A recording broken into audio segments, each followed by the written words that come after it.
Hi guys! Ngayon ay itutur ko kayo sa bago naming bahay. So, sa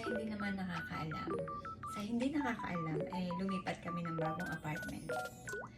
So, ipapakita ko ngayon yung bago naming apartment na okay naman. So far, so good. Kesa dun sa huli naming nilipatan, di ba?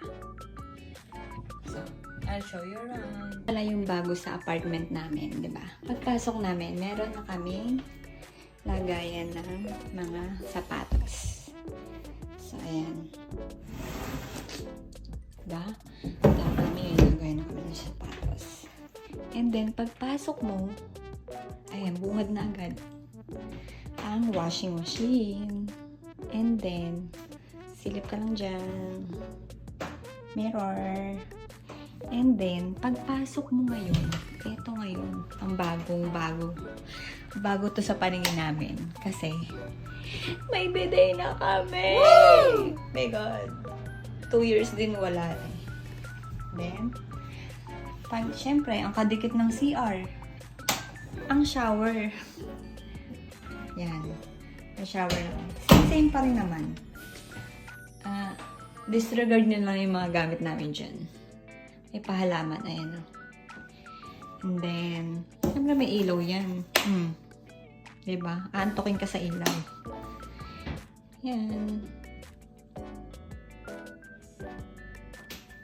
And then, siyempre pagpasok mo, ito yung isang room. And then, nandito yung magkakonect yan. Dalawang room na yan. Same pa rin naman, yun pa rin yung mga gamit namin. Yung initan namin ng tubig, yung ref, microwave. Diba? And then, rice cooker. Siyempre, paano tayo kakain yan? Ito yung bagong-bago sa amin. Pag may kalan, may exhaust. Yun. Diba? Taray. Yun lang yung bago sa amin. Maganda yung lilipatan namin ngayon, actually. And, ayan yung view. Ang ganda, diba? Boom. Ganda ng view. And then, syempre, papasok tayo sa room ko. Huwag niyo akong i-judge kasi madumi. Madumi pa.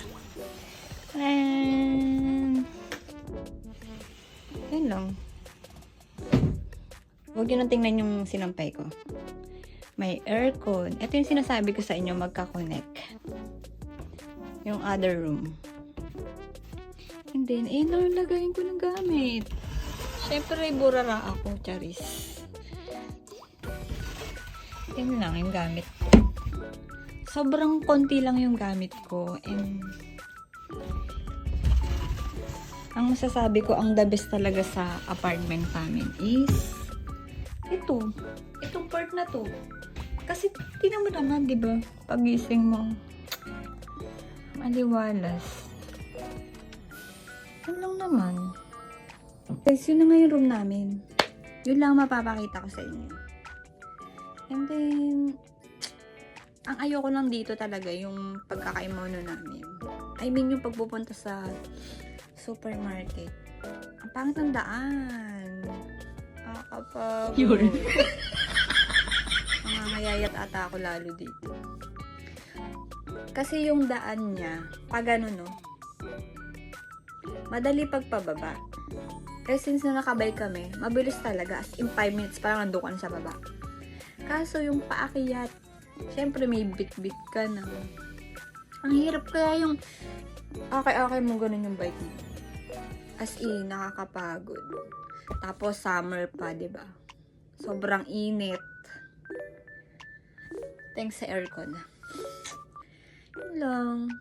Super naman, maganda naman yung paglipat namin. Sa amin, ha?